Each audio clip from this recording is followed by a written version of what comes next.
Hello everybody, I hope all of you are doing good. I am Deepika from Learno Hub, एक ऐसा free learning platform जहां पर आप पढ़ सकते हो physics, chemistry, maths, biology and SST absolutely for free only at learnohub.com।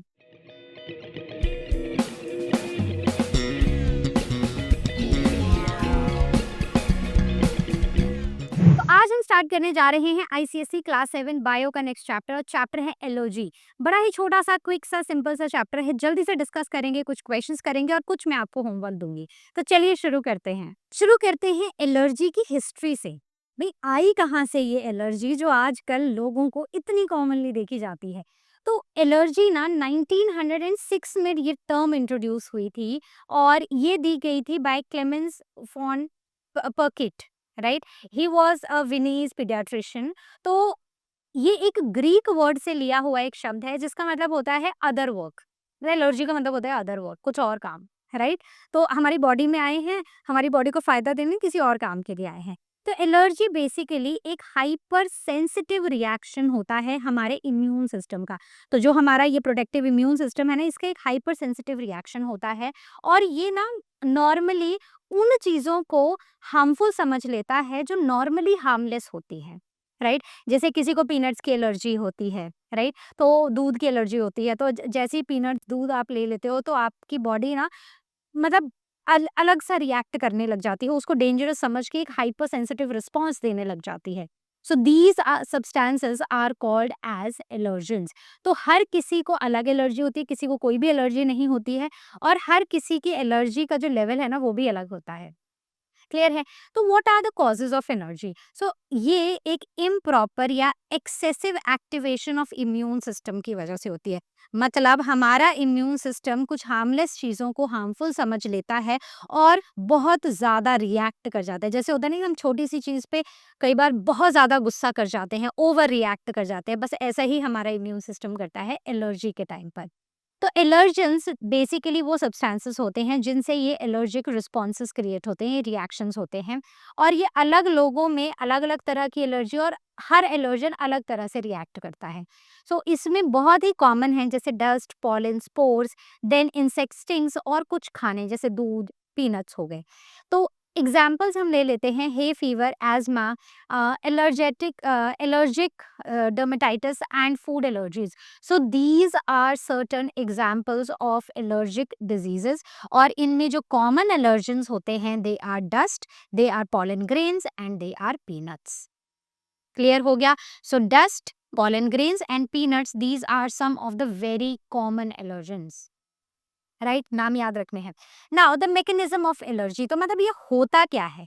तो allergy में क्या होता है, जब ये एलर्जेंस हमारी बॉडी में एंटर करते हैं ना, तो हमारा इम्यून सिस्टम एक रिस्पॉन्स क्रिएट करता है, एक हाइपर, मतलब ओवर रिएक्ट करने लग जाता है, और कुछ स्पेसिफिक एंटीबॉडीज आती हैं जो इन एलर्जेंस को आकर बाइंड कर जाती हैं। जब एंटीबॉडीज एलर्जन से बाइंड करती हैं तो वो रिलीज करती हैं हिस्टामिन्स। तो हिस्टामिन्स क्या होते हैं? हिस्टामिन्स बेसिकली कुछ केमिकल्स होते हैं which are secreted during allergic reactions, right, that causes allergy symptoms, correct. So it the histamines causes allergic symptoms, right. तो जैसे कई बार होता है ना कि पॉलेंस नोज में एंटर किए, जैसे ही नोज में एंटर किए अब हिस्टामिन्स रिलीज हो गए, और अब हम लगातार छींक पे छींक आना शुरू हो गई। सो एग्जैक्टली बस वही एलर्जी है आपको, राइट। अब हम बात करते हैं इफेक्ट्स ऑफ हिस्टामिन्स। इससे इन्फ्लेमेशन हो सकती है, स्किन में रैशेस हो सकते हैं,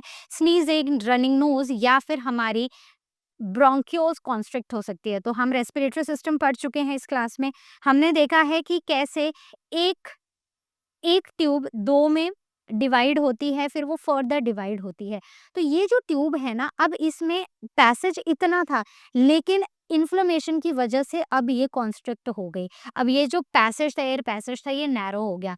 तो अब सांस अच्छे से नहीं ले पाओगे, तो उससे एजमा हो जाता है, right. So it is again an effect which is produced by histamines. अब now let us talk about the entry routes. तो एलर्जेंस आते कहाँ कहाँ से? पहले है स्किन से।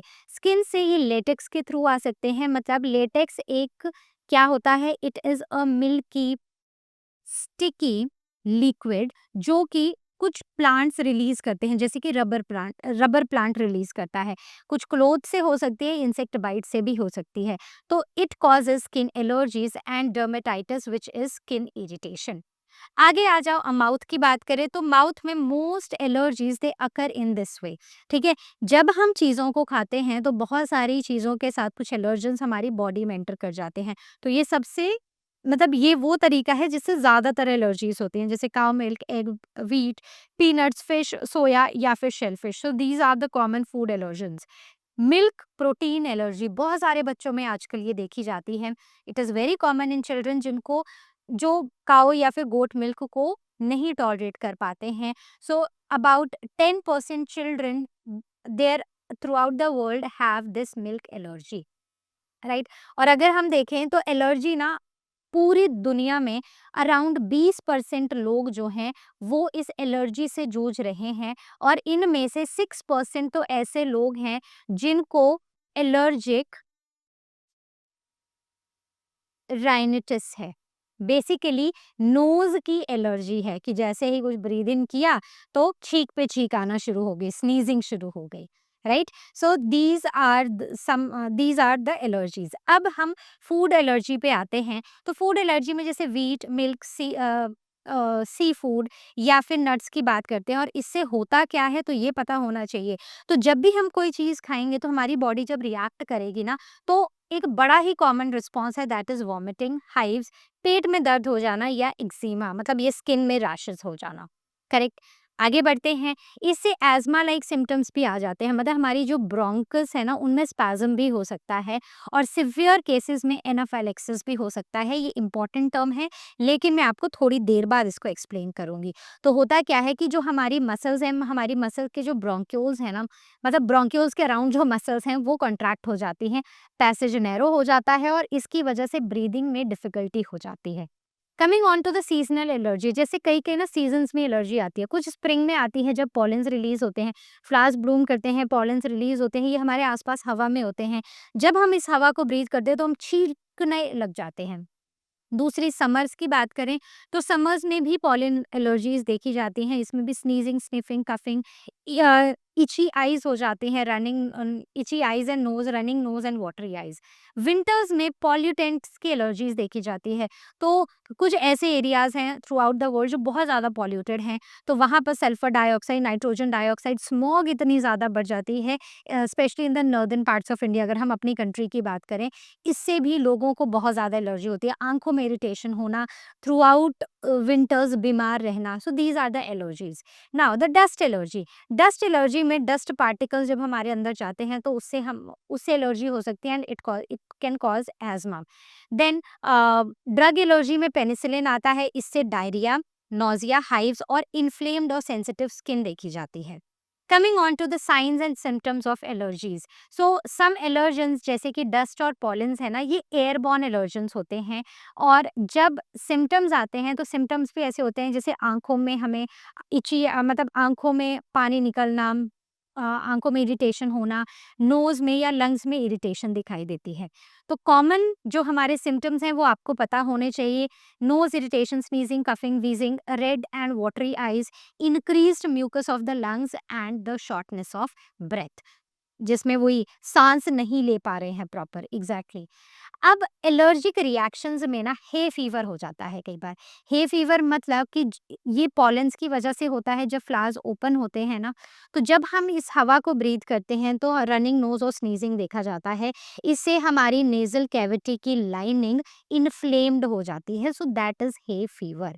Next, allergic reaction they become sensitive, like our body becomes sensitive, it becomes inflamed, बहुत ज़्यादा mucus बनने लग जाता है, और इससे यही सारी चीज़ें होती हैं, and persons react adversely to these substances, और इसे ही हम एलर्जी बुलाते हैं।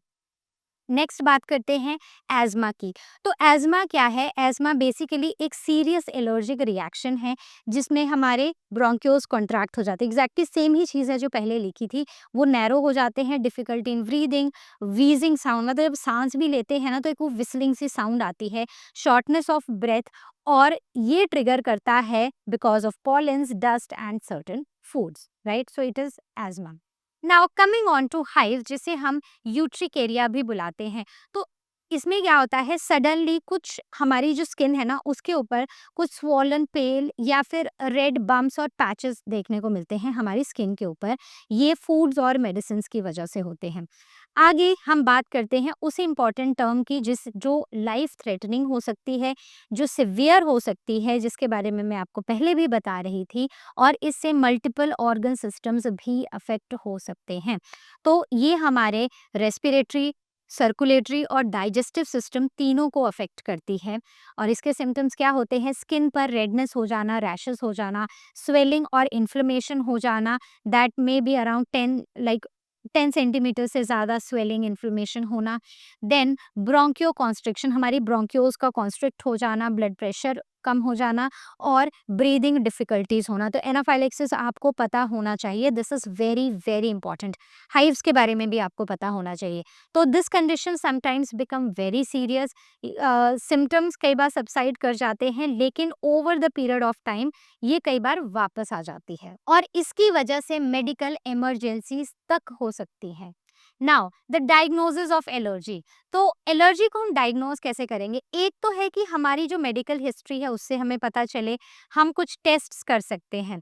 जो एक्यूरेट डायग्नोसिस हैं वो, अगर हम एक्यूरेटली इसको डायग्नोज कर पाएँ तो इससे ना एलर्जी की सिवियरिटी कम हो जाती है और ये हमारी क्वालिटी ऑफ लाइफ को इम्प्रूव करता है। So allergens they must be identified before the treatment. क्या एलर्जन है, किस चीज़ के एक इंसान को एलर्जी है, वो ट्रीटमेंट से पहले आइडेंटिफाई हो जाना चाहिए। Now the skin prick test और पंक्चर और द प्रिक टेस्ट, ये क्या होता है? तो क्या-क्या टेस्ट हम करते हैं बेसिकली वही है। तो इसमें हम क्या करते हैं, छोटी-सी नीडल लेते हैं, उस स्किन को प्रिक करते हैं and the tiny amount of allergen is introduced. मतलब ऐसा लगता है कि अच्छा शायद इस सीज़न में हो रही है, इसकी एलर्जी हो सकती है, या डॉक्टर्स को आइडिया होता है कि किस चीज़ की एलर्जी हो सकती है। स्किन को प्रिक करेंगे नीडल से, उसमें ना वो एलर्जन डाल देंगे और it is used to detect कोई स्पेसिफिक एलर्जन को, इससे हम डिटेक्ट कर सकते हैं अच्छे से। Now it is done on the forearm या फिर बैक पे, फोर आर्म के अंदर वाली तरफ या फिर बैक साइड पर हम इसको टेस्ट कर सकते हैं।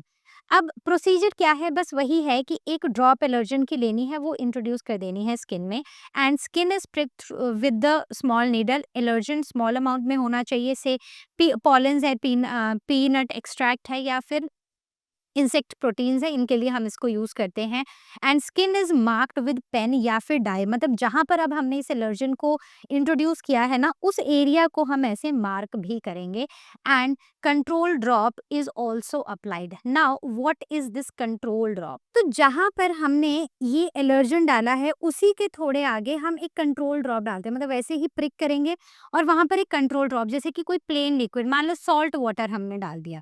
अब हम ना रिजल्ट्स का वेट करेंगे। अगर ऐसा होता है कि जहाँ पर हमने एलर्जन डाला है सिर्फ वहाँ पर कोई रिजल्ट आया है, वहाँ पर एलर्जी देखी गई है, तो इसका मतलब कि हाँ, उस इंसान को उस चीज़ की एलर्जी हो सकती है। लेकिन अगर दोनों में ही अगर एलर्जी देखी जाती है, तो इसका मतलब ये है कि हमारे टेस्ट रिजल्ट्स एक्यूरेट नहीं है।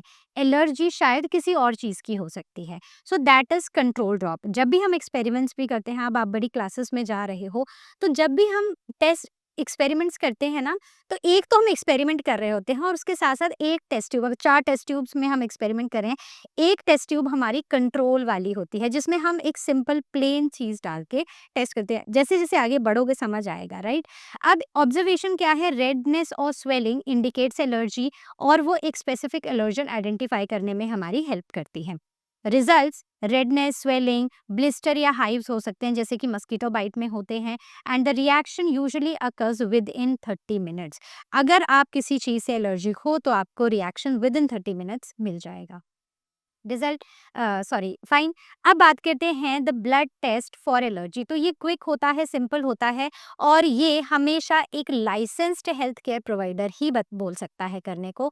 तो इसमें सैंपल लिया जाता है ब्लड का और वो लेबोरेटरी भेजा जाता है और ये किसी भी एज में हो सकता है, मतलब छोटे से छोटे बच्चे का, बड़े से बूढ़े, प्रेग्नेंट लेडीज़, किसी का भी हो सकता है और स्किन डिजीज़ेज़ के केस में भी किया जा सकता है, इवन तब भी किया जा सकता है जब कोई मेडिसिन ले रहा हो। तो ये वाला जो टेस्ट है ब्लड टेस्ट, ये बहुत ज़्यादा सेफ है। अब मुझे बताओ कि अगर स्किन प्रिक टेस्ट करना हो और ब्लड टेस्ट करना हो तो आप कौन-सा प्रेफ़र करोगे? मैं तो ब्लड टेस्ट प्रेफ़र करूँगी क्योंकि इसमें किसी भी तरह से कोई भी एलर्जन मेरी बॉडी में नहीं एंटर किया जा रहा है।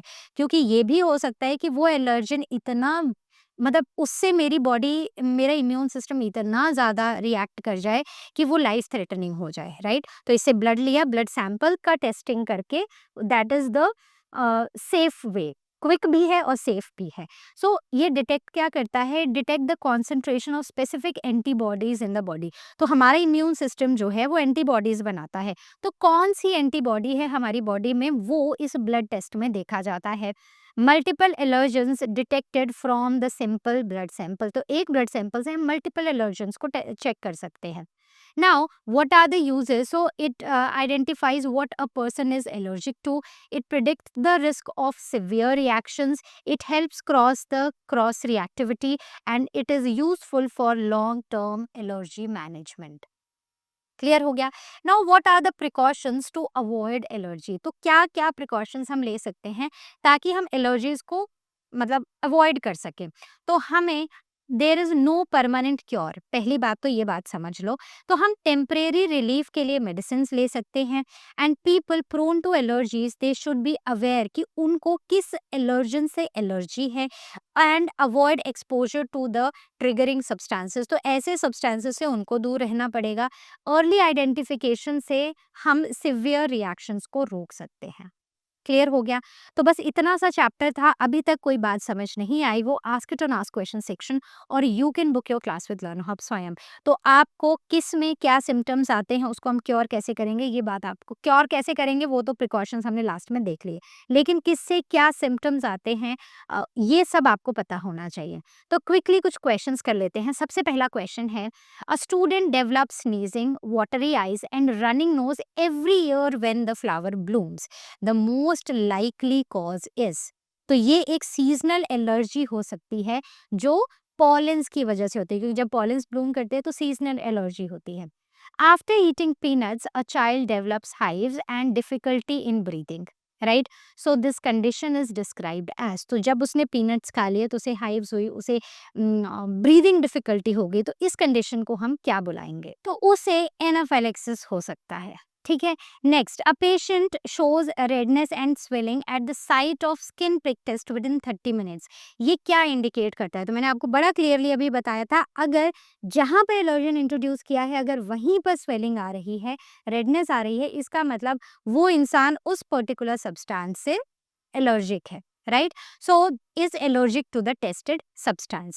Next, a doctor prefers a blood test instead of skin prick test in a pregnant woman because blood tests क्या वो चीपर हैं, या वो बैक्टीरिया को डिटेक्ट करते हैं, या can be done irrespective of age and condition.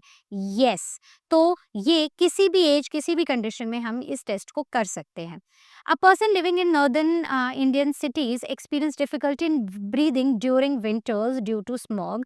The allergen involved is mainly, कौन होगा? तो ये pollutant gases होंगी, right? Next, the sequence correctly explains the allergic reaction. तो ये कौन सा सीक्वेंस करेक्टली एलर्जिक रिएक्शन को एक्सप्लेन कर रहा है? तो सबसे पहले क्या होगा? सबसे पहले आएगा एलर्जन। तो यहाँ पर तो एलर्जन आया नहीं है। एलर्जन जैसे ही हमारी बॉडी में जाएगा वैसे ही क्या प्रोड्यूस होगी? एंटीबॉडी। और उसके बाद हिस्टामिन्स आएंगे और फिर हमें सिम्टम्स देखने को मिलेंगे। तो एंटीबॉडीज हिस्टामिन्स रिलीज करेंगी केमिकल सब्सटेंसेस हमारी बॉडी में।